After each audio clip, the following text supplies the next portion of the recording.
our fans are, you know, without sounding cliche, you know, and obviously all music like people say this, but we can genuinely put our hands up and say how much we mean it, that if it wasn't for them, we wouldn't be here. If they didn't vote for us to make the X Factor final, they didn't buy our singles and albums, etc., to go number one, and didn't buy our tour tickets, if they didn't vote for us to win Brit Awards, you know, they're crazy, and you know, they're amazing. And in turn, you know, examples of fans, like, you know, we have all sorts of fans that, you know, like last night, for instance, in our hotel in Cardiff, there was groups of girls there who are our supporters, you know, they're our fans, but they come to our hotel and they stay in the hotel, but they're not like, it's Marvin, can I get an autograph, can I get photos? You know what I mean? They're really like sort of chilled out, whereas they'll just sit in the bar and we'll go and say hi, have a little chat, have a little drink, and then that'll be it. Like, they'll just sort of come on the road with us, but they're nothing to do with our tour parties, you know what I mean? They just go on their own tour. And I think it's really cool. I think they have a wicked time, you know what I mean? They, you know, take time off work, go on a holiday, and just sort of come around the country with us. And then, you know, there's fans that, you know, we've just been in Belfast and Dublin, and that is just crazy. Belfast is just especially it's just on a different level.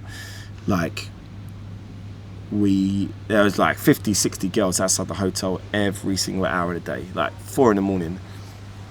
We couldn't go out in Belfast. We had to go into the hotel and, like, you know, stay in our rooms basically. We couldn't go downstairs to the bar to have a drink because all the windows would get smashed in. Like, literally girls smashing the windows to the side of the hotel. There was this one girl in Belfast who was in the front row of our gig one night, and I recognise her because she's always in her Belfast shows. She's always in the front row. She's about my age, she's about 25, and she was in the front row for the whole of the show, and the penultimate song, The Club Is Alive, she was still there because I remember pointing at her, seeing her. And then when we finished the show, finishing Everybody in Love, we do a run out, so we jump into our Viano Mercedes and you know, shoot straight to the hotel, like no messing about. You'd think we had a police escort the way that they drive, you know what I mean? They just get us there. And this girl had managed to get from the front row of the arena to outside my hotel room door by the time I got up the stairs to put my key in the door to go into my room in my black dressing gown robe that I just run off stage. I don't know how she did it. You know, you don't think of it as a job, even though we work. Do you know what I mean? We work hard, but you don't see it as a job. But as you know, like you're saying, it's something that you love to do. We've always wanted to do this, and we get paid very well to do a job that we love. You know, and that's amazing. You know, there's nothing. You know, what else is there better than that, really? You know, we do work hard. People know that about us. We work extremely hard. You know, we'd like to work hard. We rarely give ourselves days off. People say to us, you know, they're not giving you a day off. It's like, well, we're our own bosses. You know what I mean? We can work as hard or as little as we want, really. But you know, I think we understand between the four of us that, you know, it's down to us. You know, the harder we work, the more we get out. Do you know what I mean? So we're pretty aware of that stuff. You have to try and keep a grip on as much of the real things as possible. Do you know what I mean? You know, you have to try and keep in touch and keep seeing your old mates before all of this. You know, you have to keep seeing your family, and it's very easy to get caught up in the hype. So I mean, it's very easy to just forget things, and it's very easy to, like, as I always say, keep a grip on reality, you know? And I've learned a lot myself over the last, you know, couple of months, especially, you know, with my personal relationships with my girlfriend, other personal relationships, you know, with family and friends. It is tough, and you have to really work hard to keep a grip on that reality, because you know, it's easy to get carried away. And we're all very grounded guys, and we're all very, you know, have got good family, friends and girlfriends or whatever, but you can still get caught up in it, you know, and it's difficult to not get caught up in it. But you have to. I think the way to maintain that, to try and not get caught up in it, is by doing the things you used to do before, you know, this all happened. But then that's obviously difficult. We can't just, you know, we can just go to the cinema, we can just go shopping, but it's going to be hard work. I remember me and Aston went out and we had like a snood on up to our nose, and we had a hat, and all you could see was our eyes like this, and that didn't do us no favours, because you got Gav, our security guy, is like 6'8", and you got Aston, 5'8" probably. He just looks weird, you know what I mean? It's two guys walking around like this, and one big security guy, and Graham, who's about 6 foot. But yeah, no, it's we knew we was in Birmingham that day, and it's funny now because we know all of the fire escapes and all of the staff routes to all of like the main shops, Selfridges, you know, Harvey Nicks or whatever. We know where to go if we're getting hassled. When we go to like America to record and shoot videos or whatever, we love it because the four of us can just do whatever we want, and it's kind of like refreshing for us to be able to walk down the street and or all four of us go shopping and no one knows who we are. And that's kind of weird, but it's wicked. It's really good. Because four of us couldn't do anything like that here now.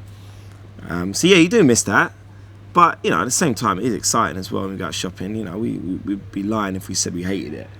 I'll tell you when it changed for me. I think when we won 2 Brit Awards, you know, that night, I remember our security guy Graham saying to me that things are going to change now, and I think that,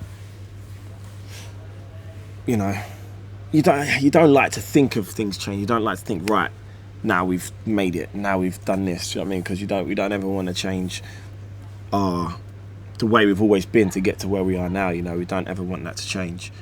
But yeah, I think if there was one turning point for me, it would be when we won 2 Brits, and that was when I think, you know, the whole X Factor thing kind of probably was slowly detaching. I mean, it's always, you know, you're always moving away from the X Factor. We never want to forget about where we come from, because that's what made us who we are. But I think, yeah, that night definitely sort of started to set us apart from being associated with an X Factor runner-up or whatever. It actually put us in as JLS, as their own entity. When we first got together, it was always, we never treated it like it was just, you know, sort of fly by night, let's see how it goes. We always knew that this, you know, was serious. You know what I mean? We could have a good shot at it. And I remember looking at Asja and Rish, and I was like, I think, you know, if we got to a certain point, everyone's got the right mentality to handle it. And, you know, it's definitely true. You know, everyone has. And, you know, I don't see that changing really. Oh, it's just like buzzing in it, excitement. It's crazy. You know, it's the best feeling performing on, you know, on the stage. That's what we, you know, first we always say, everything else that goes around us, you know, whether it's boring stuff, lawyers, accountants, you know, stuff that no one ever sees, all that stuff happens. But what brings us together is on that stage. You know, we can forget everything that's going on around us, and it's back to just us four being on the stage, as it always was when no one knew who the hell we were. We was rehearsing in a, you know, studio in Fulham, and, you know, scrambling pounds together to pay for rehearsals. That's what it was about back then, you know, and that automatically goes back to that moment when we're on that stage. We forget everything, and it's just about, you know, us performing. But yeah, the feeling's just, you can't describe it really. It's just the best feeling ever, you know, to get up on the stage and everyone's going nuts for you. But the problem is that the four of us are one person, really and truly. You know, if one of us breaks our leg, all of us break our leg, because if JB can't perform on stage, people are paying to see all four of us. Do you know what I mean? You know, and it's the same for everything. If one of us goes on holiday, all of us are on holiday. We can't, JLS is not a 3-piece, it's a 4-piece band. So we have to have that mentality that all of us are the same person, and all of our actions reflect everybody else.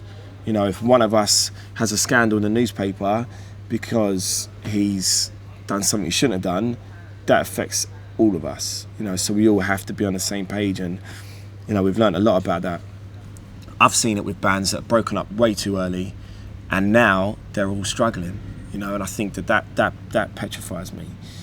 And, you know, I use that, the boys I'm sure are the same, use that to spur us on and think that we can never get complacent.